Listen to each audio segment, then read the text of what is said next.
What's up, TRC fans? Don't miss our annual Street Kings event at Bradenton Motorsports Park on December 10th. Join the TRC team for an action-packed day of drag racing, roll racing, and a car show. We'll see you out there.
My name's Brad Gary. I'm here with my 1995 Eagle Talon.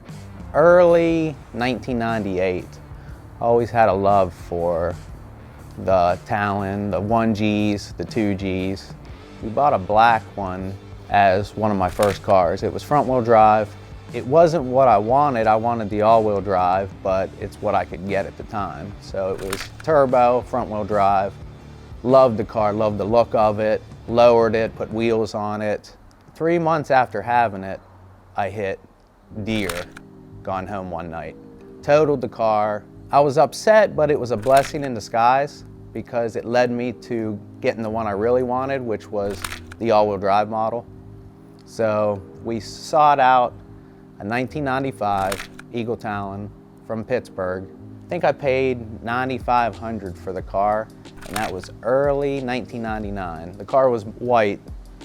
And as soon as I got the car, of course, like anybody, I wanted to mod it right away. So ordered lowering springs, intake, just simple mods, bolt-ons. And back then, body kits were starting to come in.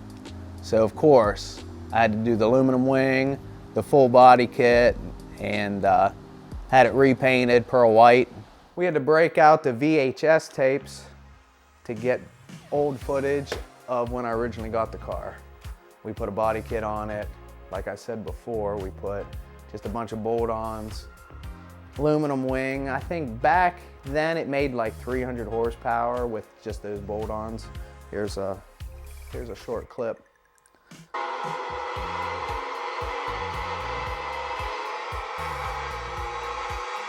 Got 18-inch access wheels, Greddy type ass blow-off valve.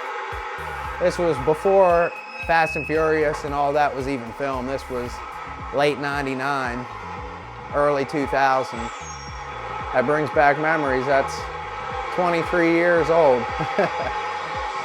He's revving it out.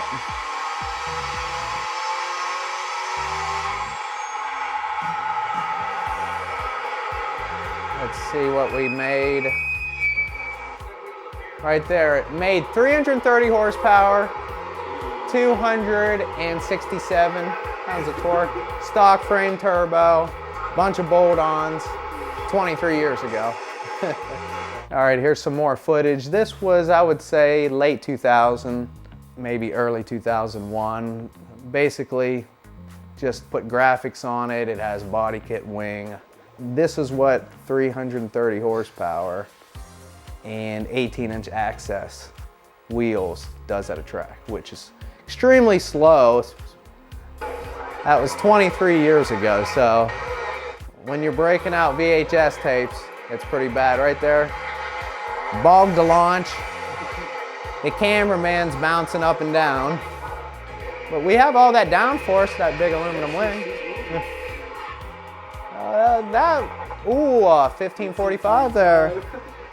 But yeah, 23 years ago, this is where the car pretty much began after I bought it. I loved racing, loved watching it, loved watching even NHRA. every year I went more extreme. Like I ordered from Bushar, ordered a fully built short block, because there wasn't many shops back then that did motors, back in 1999, 2000. Shep did the transmission. It was full street car, synchronized transmission. It was a cost center diff, so it needed to be broke in. So Nate and the guys up at Slow Boy spent hours breaking it in, doing figure eights in the parking lot, and it just kept on getting faster, faster, and like anything, you don't want to go slower when you go to the track, you want to go faster. From there, the car went from a body kit, full street car. That scene started fading out, of course, in 2003, 2004, so I ditched the body kit, put the stock bumper back on, got rid of the wing. We did the first turbo on the car. It was a T50, it was a 50 trim. We kept, of course, the synchro trans. I wanted to eventually, the end goal was getting the car in the 10s. Through that year, with help from Nate and tuning it, we got rid of the AFC and we went to DSM Link, because of course there's more there to actually work with than your simple VPC or AFC controller. So from there, with DSM Link, we were able to get the car in the 10s.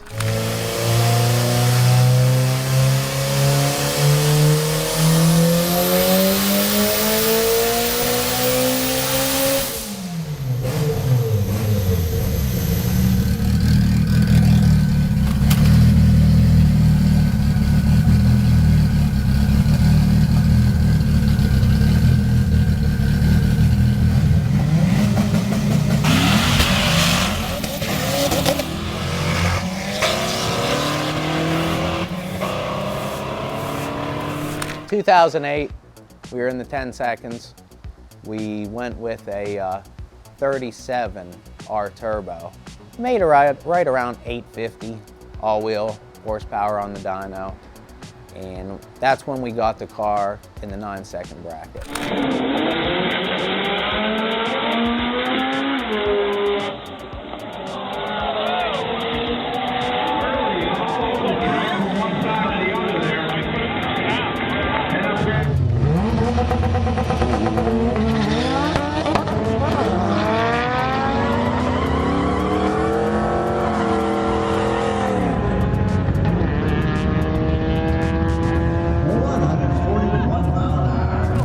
2009, car was white. That's when TPG decided to sponsor the car. They seen a lot of potential in me and the car. They said, we're gonna sponsor you, we're gonna help you with anything you need, tuning, parts. Car was running consistent high nines with the turbo. So we took it to Norwalk. That's when we won the Quick 16 class. I think we qualified midfield, maybe a little bit higher, but we ended up racing the #1 qualifier. It was actually the #2 qualifier we raced. When we raced, I lit up the first bulbs, he lit up his bulbs. I decided at the last second I'm gonna roll the car in so deep that it's almost gonna red light. So I rolled it in, and as soon as I rolled it in, shut that top light out. The tree dropped, banged through all the gears. I think it ran like mid-9, but the #1 qualifier was a high 7. And I took the victory. From there, the next year, we went on a high. We were excited we won it, testing the car a lot, went up to that same race, and that's when I qualified. I was qualified #5 or 6 with mid to low 9, and I hit oil at the end of the track, and I was going about 155, 160. The car slid, I hit the wall, all the glass flew out the side windows, the back, it buckled the front.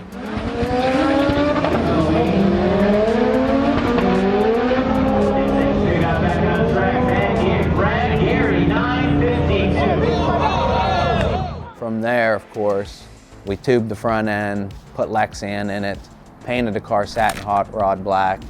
We changed turbos. We changed to a 37R for a little while, and that turbo did good too. It, of course, it made, I think it made 100, 150 more horsepower than the original 35R. We raced the car with that turbo for, I would say, a year or two. Then we went to a Super 99, which was a little bit bigger than the 37. It made 900 horsepower on the 37, but still that wasn't enough turbo for us. Jason and Nate called up Precision Turbo and ordered me a 7675. Put that 7675 on it, took it to the track. It made easy 1,000 horsepower on the dyno, so we were pretty psyched about that. We took it to the track and first hit right off the trailer, ran 8.8 at 180.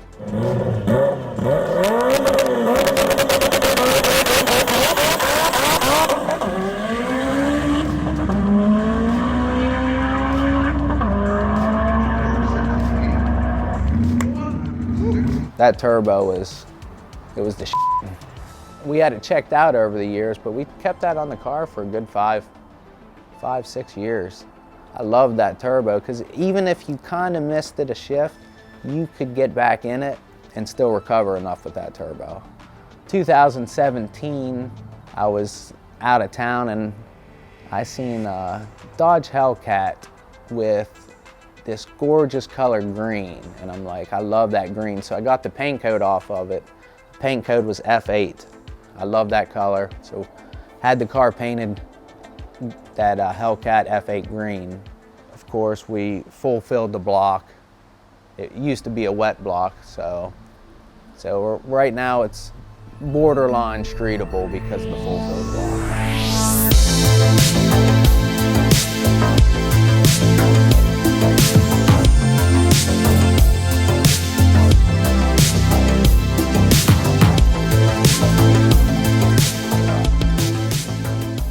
P&R Engine Rebuilders in Pittsburgh. It did the motor. It's aluminum rod. It's aluminum long rod motor, Wiseco pistons. It has a Precision 8385 with a Fat House Fab tubular long tube header, B&F Fab, solid motor mounts the whole way around, TMZ transmission, dog box, Magnus intake manifold, dual rails 2600, primary and secondary injectors, has carbonetics, front bumper, headlights, wiper cowl hood, all the carbonetic goodies. Mickey Thompson 26 by 8.5 inch slicks with Volk T37 15 by 8 wheels, carbon doors that are paint matched, and Dave Clark, good friend of mine up the road, he did the carbon door panels, he did all the MIG welding on the floor. Has a KDN shifter, Fuel Tech strain gauge, Haltech dash, Haltech Elite 2500. Tuned by Nate at TPG Tuning. He is a wizard behind the keyboard, so anything you need tuned, he can tune it. Has a drag wing. We built that years ago. It's been so long, I don't even remember who built that. Parachute, full certified cage, carbon deck lid, carbonetic side skirts. Let me show you. It has carbon fiber dash, fire suppression for safety, removable doors. All you do is pick up the doors, you can remove them nice and easy. It has a 16-volt battery, so pop open the gas door, plug her in, charge her. So we went electric in some form. Runs on M1 methanol, makes 75 pounds, right around 1,500 horsepower.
P&R from Pittsburgh.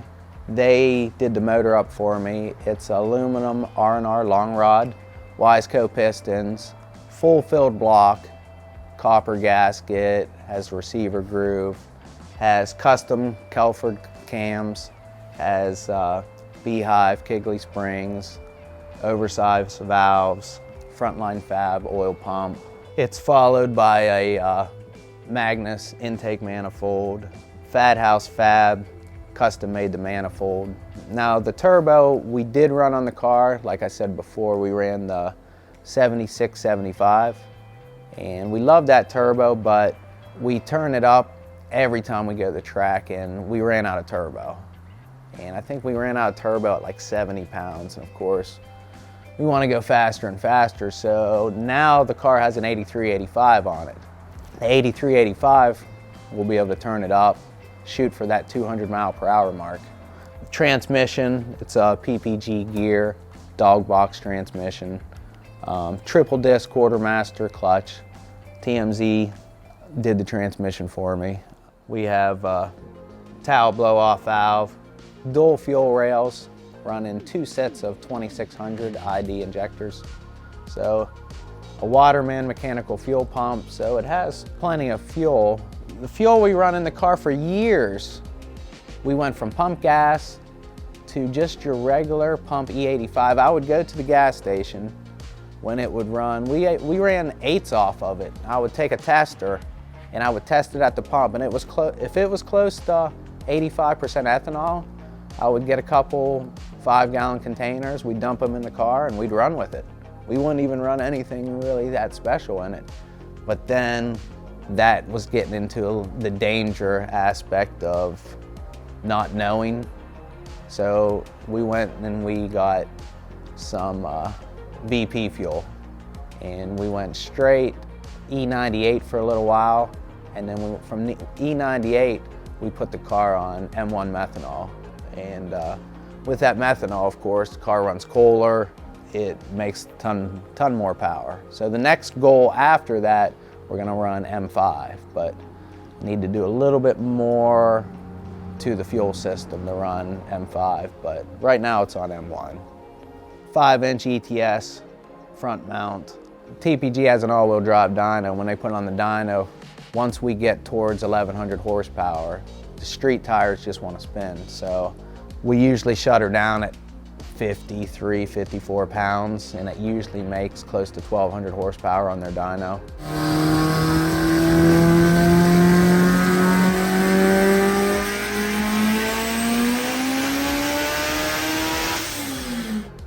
At the track, we run 75 pounds, which estimating 1450, upwards of 1500 horsepower. But if you want actual numbers on the dyno, be close to 1200 in the 50 PSI range. Right now, the fastest is a 7.9 at 188. That was with the 76-75 precision.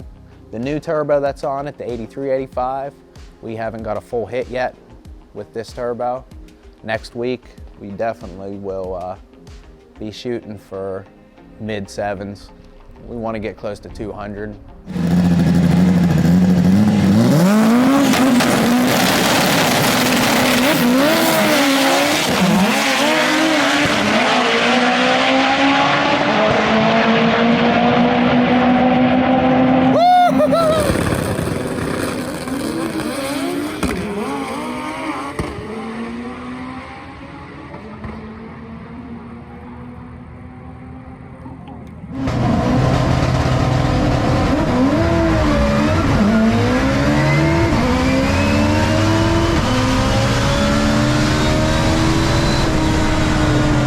It has a Haltech Elite 2500 with the dash and all the sensors, all the safety sensors. Ever since we went with Haltech, car runs beautiful.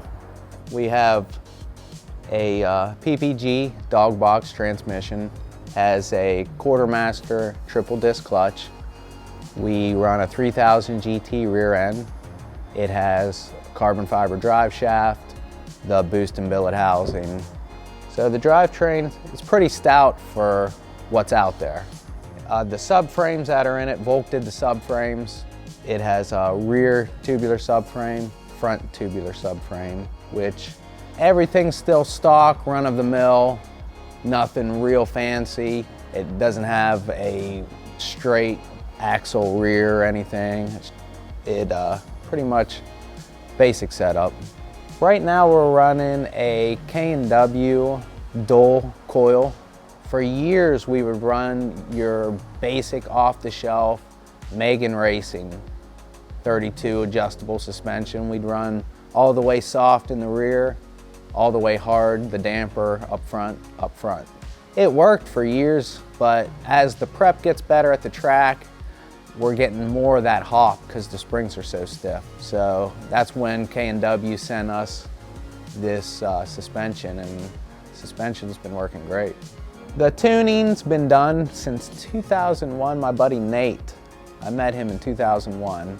He has a shop, it's called TPG Tuning. He's helped me throughout the years with the tuning and the different things. He's a master behind the keyboard. Him and Jason, they set the strain gauge up, they go through and they set the Haltech up, but they do all the tuning. Now the actual metal work, my longtime friend, Dave Clark, he's been helping me for years. He's a killer with a MIG welder. So he did a lot of like the engine bay, he filled the holes, redid the front end for me. He did the side window for the Lexan. He's helped me a lot over the years. The wheels and tires are Volk T37s. That was the wheel from clear back in the day everyone had to have. So I've still run the T37s. Most people run beadlocks now, but I'm sticking with those because they work. There's no sense to change it. The slicks that are on it are Mickey Thompson 26 by 8.5 inch. The front bumpers were hand built by Sergio with Carbonetics. They did the front bumper, headlight deletes, the front lip. They did the wiper cowl that eliminates the holes for the wipers. They did the hood, the hatch, the side skirts. The car weighs with me in it right now 2450 with me in it. Interior, we run a KDN shifter. We have a carbon fiber dash in it made by Sergio. We did the floor. We did full carbon on the rear floor because I had an incident down in Maryland where a U-joint broke and the drive shaft came through the rear of the metal floor. But now we added a Ruby Racing drive shaft loop. So if that ever happens again, it's gonna catch that. So we run a 16-volt battery that's in the rear of the car. The seat is a Kirky seat and just a Sparco steering wheel, nothing special. The roll cage is actually done a long time ago, place in Pittsburgh, but I get it certified every couple years. Right now, I'm faster than what the cage is made for, so we have plans next month to add on to the cage. We're gonna do a full, where it has the halo around the driver and everything, the door bars. But it's I think an 8.5 certified cage. The braking on it and the rotors, we've been running these for years. We've been running them since 2010. They're made by the Brakeman. They're one of the best brakes out there.